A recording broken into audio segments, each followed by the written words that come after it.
Most brands spent 2026 chasing bigger engines and bigger price tags. Kawasaki zagged. Its 2026 cruiser range opens at a number almost nobody saw coming and climbs all the way to a full-dress bagger that costs way less than you'd guess. And that last one, its price is going to start an argument in the comments. Let's get into it.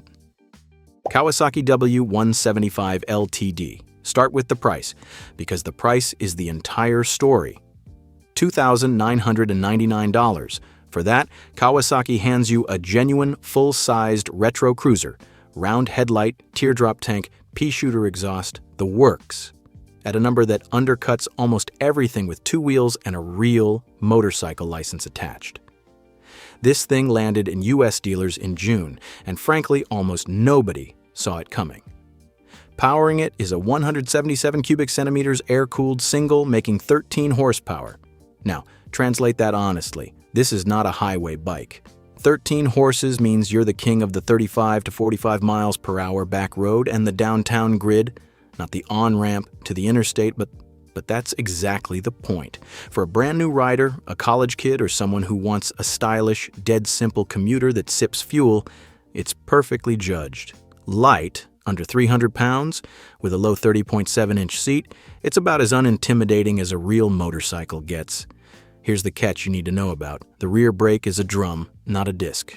You do get ABS, but only on the front. On a bike this light and slow that's livable, but it tells you exactly where Kawasaki trimmed costs to hit that number. So who does it beat? Honda's Navi is cheaper at $2,199, but that's really a half scooter with tiny wheels. The Kawasaki is a proper full-size motorcycle by comparison. Step up to a Royal Enfield Classic 350 and you're looking at $4,299 and up. That's the W175 LTD's whole pitch. Real retro motorcycle styling, full dealer support, $1,300 less than the next real option.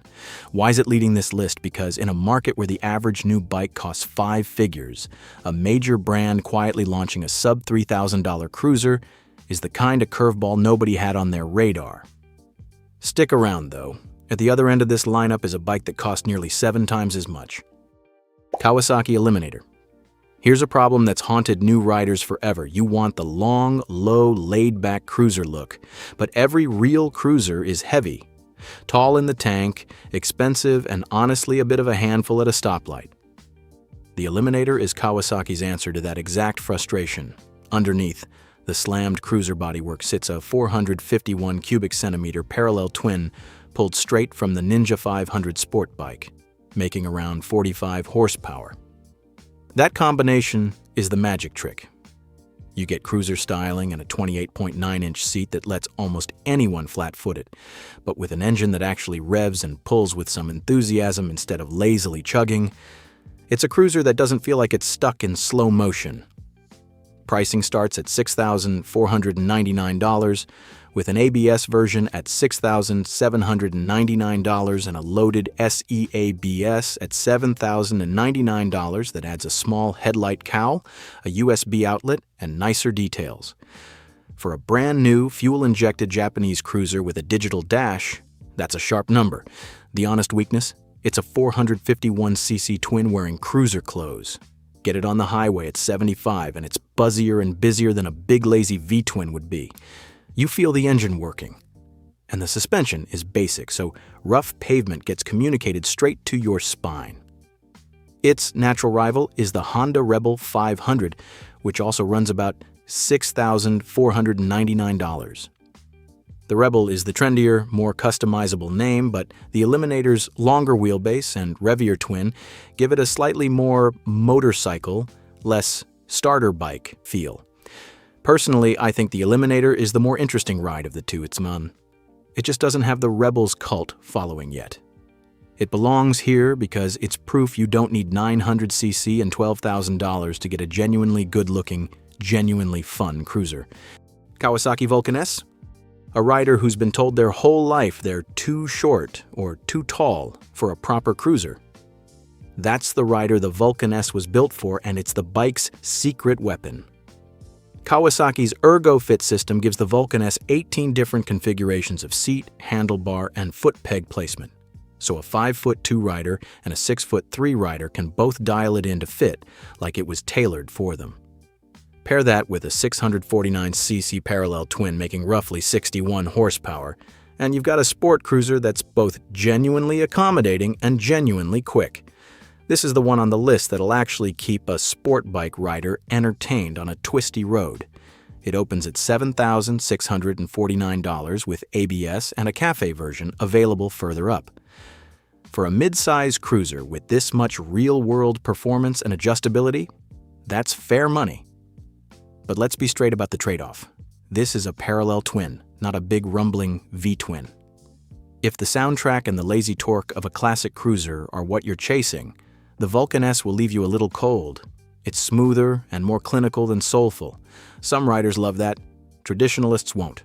Cross-shop it against a Honda Rebel 1100, which brings more power and more tech for around $9,399, or the smaller Rebel 500. The Vulcan S splits the difference. More punch than the little guys, more affordable than the big ones, and far more adjustable than either. If your body doesn't fit standard cruisers, honestly, this is the one to test ride first. It's on the list because it solves a fit problem the rest of the cruiser world mostly ignores. Kawasaki Vulcan 900 Classic. Up to now, this list has been small twins and budget singles. The Vulcan 900 Classic is where you finally get the real thing. An actual 903 cubic centimeter V-twin with the long, low chrome and spoke silhouette that's defined American cruisers for decades. This is a different experience entirely from the parallel twins below it. That V-twin makes its torque down, low, so it pulls away from a light with a relaxed, heavy flywheel shove instead of needing revs. Floorboards with a heel-toe shifter, tank-mounted gauges, a fat 180mm rear tire.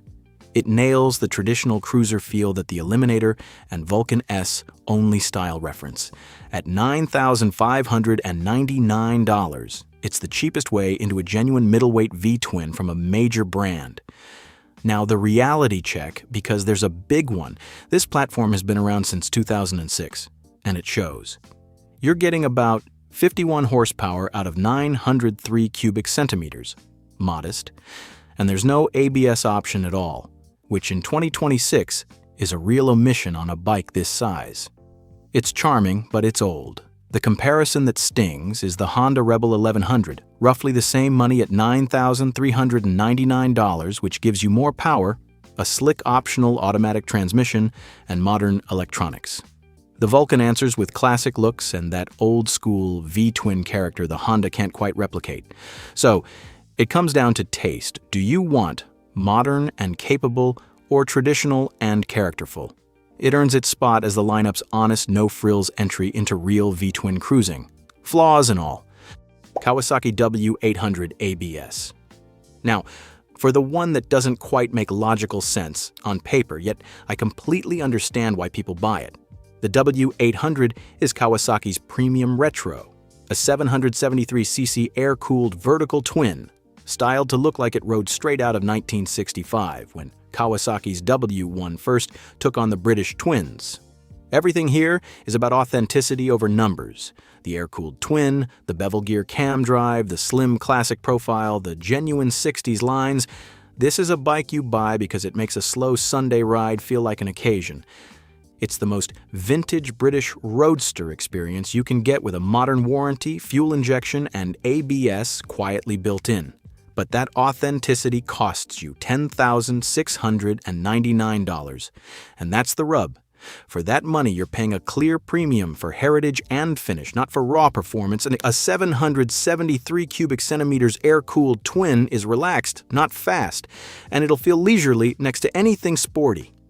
That price also drops it right next to a Triumph Bonneville T100, the bike it's directly imitating, plus the Royal Enfield 650 twins that deliver a similar retro vibe for thousands less. The Enfields in particular make the W800 look expensive, so why pick the Kawasaki? Build quality, dealer network, and a slightly more refined ride. It's the connoisseur's choice in this little corner. Not the value one, and I'd never pretend otherwise.